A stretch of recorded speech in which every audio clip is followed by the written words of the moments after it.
Hello, students. This is Dr. John Simone. I hope this video finds all of you well. I just wanted to stop through and talk to you about your first written assignment.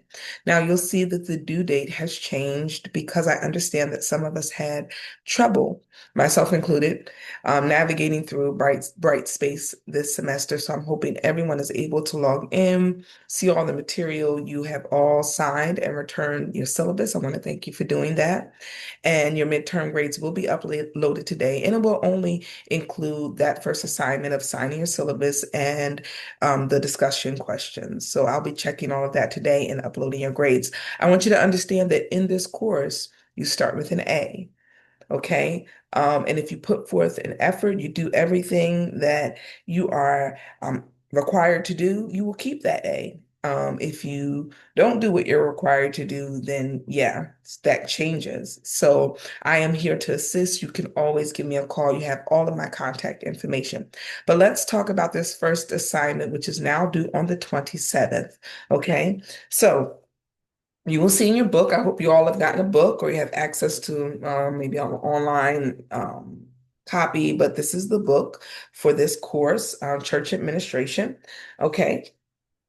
And you will see on page 104 that there are certain documents after reading the chapter that you should be able to create now. Okay. So you should be able to create, develop a philosophy. You should be able to create an organizational structure, like an organizational chart, job descriptions, a charter, or a meeting agenda. Now, some of these things you may have done before, maybe for church, maybe for your job, but I want you to specifically do it for the church. Okay.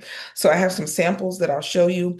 I'm only looking, I believe, in this assignment for you to give me two of them. I'll double check that. But yeah, so of these five documents, I would like to see an example of your work. So I want you to create an agenda for a church meeting, okay? And it doesn't have to be a meeting with all the members. Maybe it's a meeting just with the deaconess, or a meeting with the finance committee, or a meeting with the youth ministry. I want to see an agenda for a meeting for your church, right?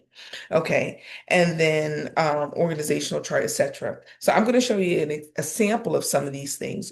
Your document does not have to look exactly like the samples that I'm going to use, but it needs to be structured, well put together, and I need to understand what it is that you are trying to share with me, right? So let's look at the first document. Bear with me as I am trying to share my screen with you. Hold on a second. Let's see, what shall I show you first? Let's go with the organizational chart. All right, church organizational chart. You should all be able to see this on your screen. This is a sample of one, okay? You can see that there's a church council, there's a senior pastor, there's the building and grounds, there's the purpose team chaired by the lay leader, and there's the nominating team, okay? This is a sample of a church organizational chart. Now, I am a pastor in the African Methodist Episcopal Zion Church, and you all know that Clinton College is one of the educational institutions for the AME Zion Church, right? So our chart will look a bit different because we have a board of bishops, we have presiding elders, we have pastors, we have stewardess and trustees and all of these things. And so you would structure your organizational chart differently if you are a member or an officer or a pastor in an AME Zion church. Okay, same goes for a Baptist church or a independent church plant, right? Rather than a traditional church. I want you to look at your church or your ministry or your nonprofit organization and put together an organizational chart. What's the purpose of having an organizational chart? One, it helps you to know who's responsible for what. Okay. And it helps you to see the big picture of how your organization runs. Okay. Because the church is an organization. Okay. Of course, it is our house of worship. It is the house of prayer. It is all of those things, but it's also an organization that needs to be structured so that it can run properly. Okay, so this is the organizational chart sample. I'll see if I can upload that in Brightspace as well. But I just wanted you to take a look at this, take a picture of it if you need to, put it on your phone if you want. I need something like this if you decide that one of the documents you're going to submit is going to be your organizational chart. Okay, all right, so that's the first sample. Let me pull that down. All right, let's see what else. Okay, you can also submit a job description. Okay. This is a sample of a job description for a youth pastor. Okay. And this is at a Baptist church. So you have to say, what are the educational requirements? Do you want your youth pastor to have a bachelor's degree, or do they just need to have a high school diploma with experience with working with youth? What will their duties be? Will they be teaching Sunday school? Will they be teaching vacation? Will they have to organize the vacation Bible school? Well, they have to meet with the college students. You have to put down what you might want to put down that they are going to be required to have a background check. If you're going to offer them a salary or a stipend, you might want to put that in the job description. You want to put things in the job description so that someone who is applying for the position or being appointed to the position will know what their responsibilities will be. Okay? So that is the purpose of a job description. Like I said, you may have seen them not just in church, but in, secular spaces at your job. You have a job description for, wherever you work and things like that. I want one specifically for the church. It does not have to be for a senior pastor. It can be for a youth pastor. It can be for the minister of music.